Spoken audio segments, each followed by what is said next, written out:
आप देख रहे हैं प्रेस एक्सप्रेस में हूं आपके साथ हर्षिता। राष्ट्रवादी कांग्रेस पक्ष पूर्व मंत्री विधायक अनिल देशमुख ने कपास किसानों का मुद्दा उठाया और कहा कि जो कपास किसान हैं उनका नुकसान हो रहा है। ऐसी अवस्था में उनकी मांग है कपास का किसानों को ज्यादा से ज्यादा दाम मिलना चाहिए उनकी खेती के एवज में। इसकी वजह से अनिल देशमुख ने बताया कि केंद्र सरकार ने बड़ी संख्या में बाहरी देशों से कपास का आयात किया, इसलिए कपास के दाम और मांगे खत्म हो गई और कहा कि सरकार को चाहिए कि विदेशों से खरीदारी कम करें और विदेशों में भारतीय कपास की बिक्री बढ़ाए, तभी हालात सुधरेंगे। और वहीं राजनीतिक सवाल के जवाब में उन्होंने कहा कि जिस राज्य में भाजपा की सरकार नहीं है उस राज्य में केंद्रीय एजेंसीज का दुरुपयोग किया जा रहा है जिससे कि उनकी आवाज बंद की जा सके। आपको बता दें कि अनिल देशमुख को भी कई महीनों जेल में रखा गया था। इंक्वायरी के नाम पर अब उन्हें न्यायालय ने रिहा कर दिया है। देखिए मुंबई विधान भवन से संवाददाता सईद शेख के साथ कैमरामैन शफीक सटविलकार की रिपोर्ट।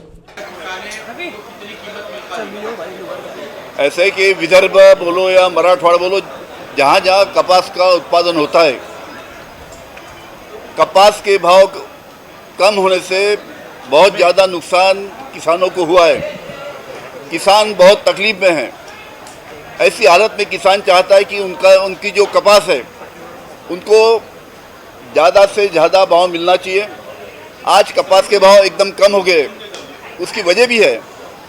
उसकी वजह नंबर एक है कि बीच में केंद्र शासन ने बड़ी तादाद में बाहर से करीबन 12 लाख बेल्स कपास का उसने आयात किया।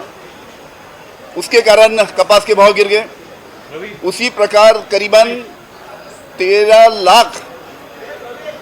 लाख बेल का जो निर्यात था वो कम हो गया।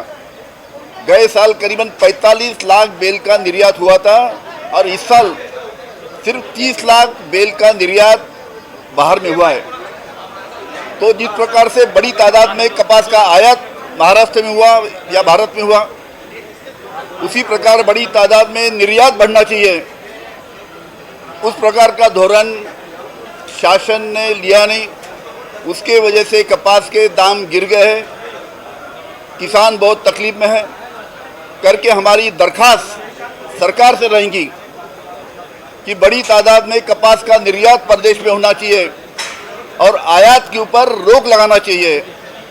और जब तक आयात के ऊपर रोक नहीं लगाएंगे और निर्यात जब तक बढ़ाएंगे नहीं, निर्यात को जब तक प्रोत्साहन देंगे नहीं, तब तक किसान को कपास के भाव मिलने वाले नहीं है।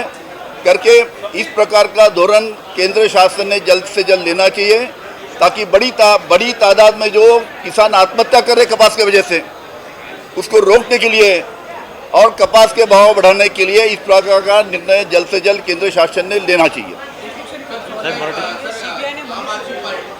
कापसाच्या भावाच्या बाबतीत आपल्याला सर्वांना कल्पना आहे की कापसाच्या भावामुळे मोठ्या प्रमाणात आमचा विदर्भ मराठवाडा ज्या ज्या भागामध्ये कापूस होतो त्या भागातील शेतकरी अतिशय अडचणीत आहे। कापसाचे भाव ज्या पद्धतीने मागच्या वर्षी मिळाले होते 12, 12.5, 13,000पर्यंत, यावर्षी 9, 9,500पर्यंत कापसाचे भाव आलेले आहेत। यामध्ये नंबर 1 जे शासनाचं धोरण आहे त्यामध्ये मोठ्या प्रमाणात केंद्र शासनाने कापसाची आयात केली। बरोबर 12 लाख गाठी परदेशातनं भारतात कापसाची आयात केल्यामुळे कापसाचे भाव पडले। नंबर 2, ज्या पद्धतीनं मोठ्या प्रमाणात कापसाची निर्यात व्हायला पाहिजे ती निर्यातसुद्धा कमी झाली।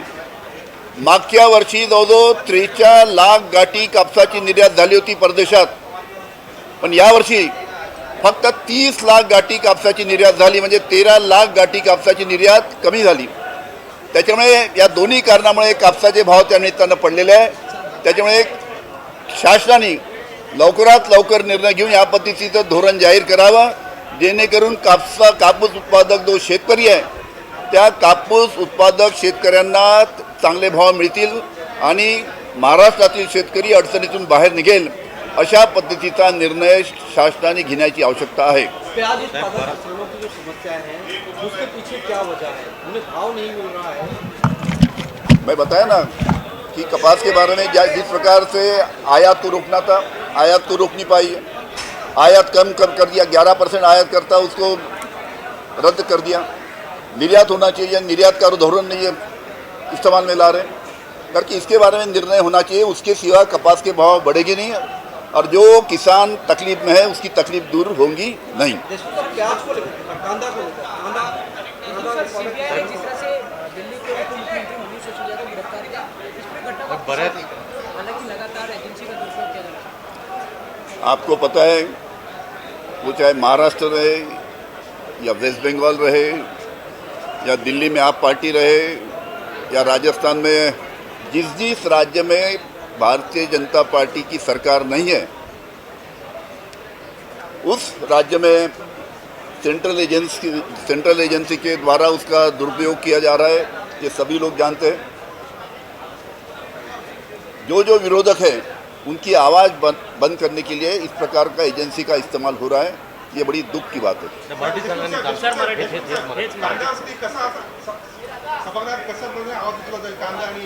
कांद्याच्या बाबतीत आम्ही सर्व काँग्रेस, राष्ट्रवादी, शिवसेना ही सर्व मंडळी कांदा असो, कापूस असो, जे काही शेतमाल आहे त्याचे जे भाव पडले आहेत त्याच्याबद्दल आवाज आम्ही उठवणार आहे आणि राज्य शासनाला भाग पडणार आहे की या पद्धतीने त्यांनी धोरणात्मक निर्णय घेऊन या सर्व शेतमालाचे भाव वाढले पाहिजे, या पद्धतीनं धोरणात्मक निर्णय घ्यावा अशा पद्धतीचा आग्रह आमचा राहणार आहे।